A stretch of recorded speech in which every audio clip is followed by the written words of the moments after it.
Evening. How many of us have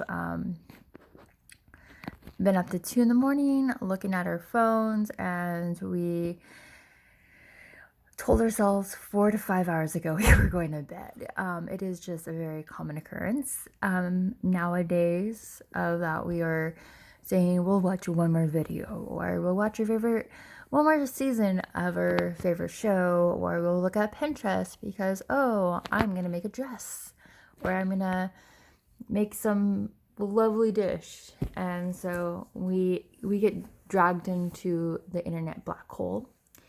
I can say that I'm personally, that is very much me. I get so dragged into the phone and I get so entwined into what's going on in the internet's world.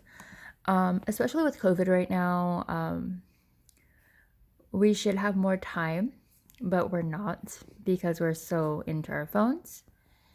I know that, like, even though with my gym closing, the spa's closing, and everything's closing where I live, I'm finding that I have less time because I'm spending so much time on my phone, just playing with my phone. I am shopping on my phone.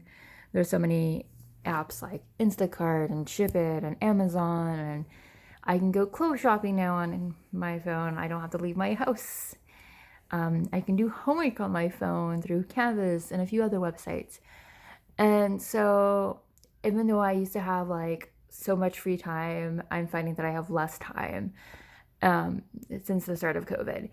And I feel like it's partly because I'm playing more video games on my phone because I'm sitting at home with nothing to do but watch TV and be social distancing and be safe at it. So it is a good thing that we're starting to use our phones for the greater good, but we also have the villains, such as the Joker, in our phone life, which is like the apps like Facebook and Pinterest, and we are just not using our time wisely and being aware of how much time we're using our phone. It is so easy to fiddle with our phone, especially in comfortable situations. I will take my dog to the dog park when I have, and I'll pull up my phone instead of talking to the other dog parents, because some dog parents, I don't want to talk to them. I've always been social distancing, normal millennial, but it just, it's a lot better to pull up my phone and act like I'm busy or like I'm not paying attention and really zone out. It's almost become like a baby blanket when I go out in public. When I get uncomfortable in situations and people like approach me that I don't know, I have literally pulled up my phone in front of them, like, I feel uncomfortable. This is my signal that I'm uncomfortable. And I think all of us unconsciously, we do it. There's so many times where I'll be at work and I will help in an uncomfortable situation. The first thing I will do is grab him. I'll like literally pat my phone in my back pocket. Like, okay, I can handle this. I can do it. And it is just not that. We also get like compelled, like we get endorphins when we get a notification from Candy Crush or Facebook or Ship It or from my favorite website, Amazon. So it is so easy to just like to pop off our phone and like look into it. And our brains take it like if we're eating our favorite candy. Like, wow, that tasted really good. I want some more. And so we pull out our phone even more and we try to get that fix. And that's what's really hard, is because every time we get a fix, what used to fix us is what makes us numb.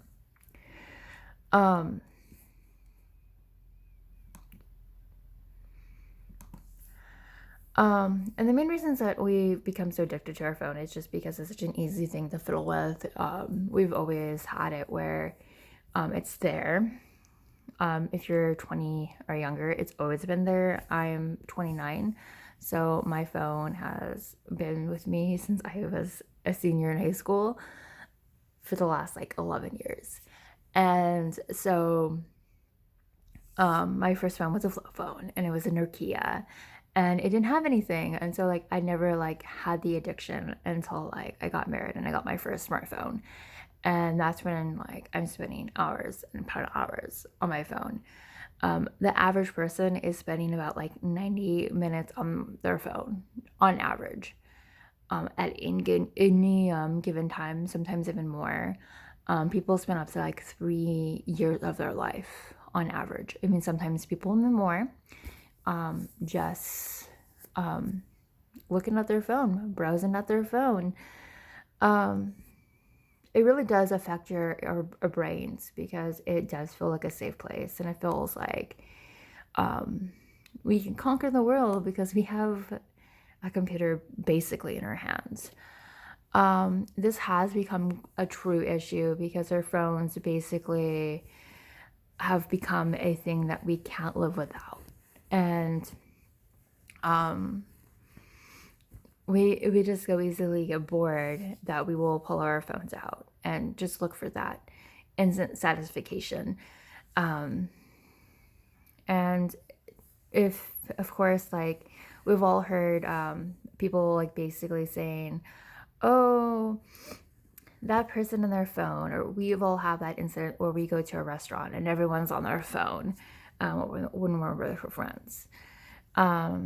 Essentially, people are spending more time on your phone. So if you find like you're spending just a little too much, then yeah, we should be worried. And other symptoms of like a phone addiction is like it's the first thing you want to like do when you wake up, or you when you get bored, just pop out that phone and use it instead of finding something actually to do, like a book or playing a video game on a laptop or device like PlayStation or Xbox.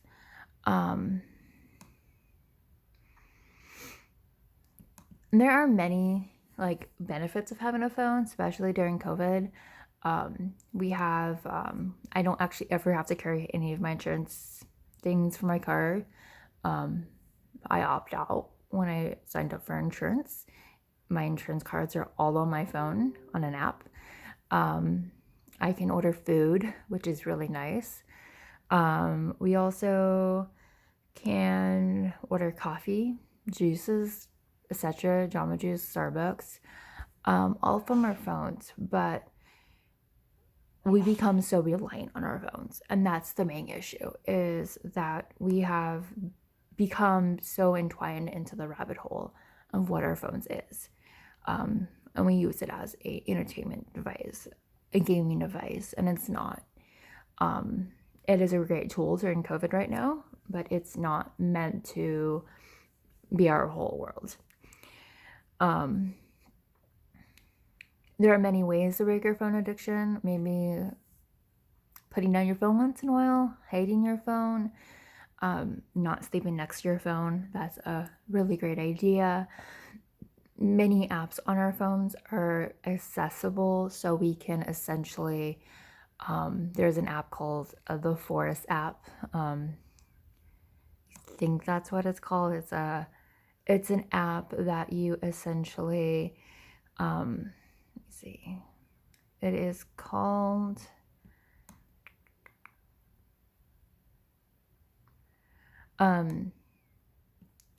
it is Stay Focused Forest. That's what it's called. So that app basically, every time you will log in and then you'll log out, you won't log out, you just turn off your phone, and it will actually, time how much time you've been off your phone. When you're off your phone, it will actually grow a little forest, and so you want your forest to get bigger. And I think it uses the model of how we got addicted to our phone, which is so great. It makes people be more consciously aware. Oh, you didn't touch your phone for 25 minutes. You didn't touch your phone for a good 23 minutes. Maybe an hour, and your forest will grow and get bigger. I know basically it challenges you to not use your phone. The other option is giving up your phone if it's becoming such an inhibitor where you're not able to work, and then there are some issues there. But personally, I still suffer from this thing, phone addiction, and hopefully we can learn how to turn off our notifications, which I personally have had to do, to leave my phone alone. And as I go to bed now, I put my phone away on a wireless charger, so it has to lay flat if I want to get charged early for early morning and I want to wake up on time for work. And hopefully each day breaks my bond with my phone, and hopefully each day you're able to break your phone with your phone. Thank you.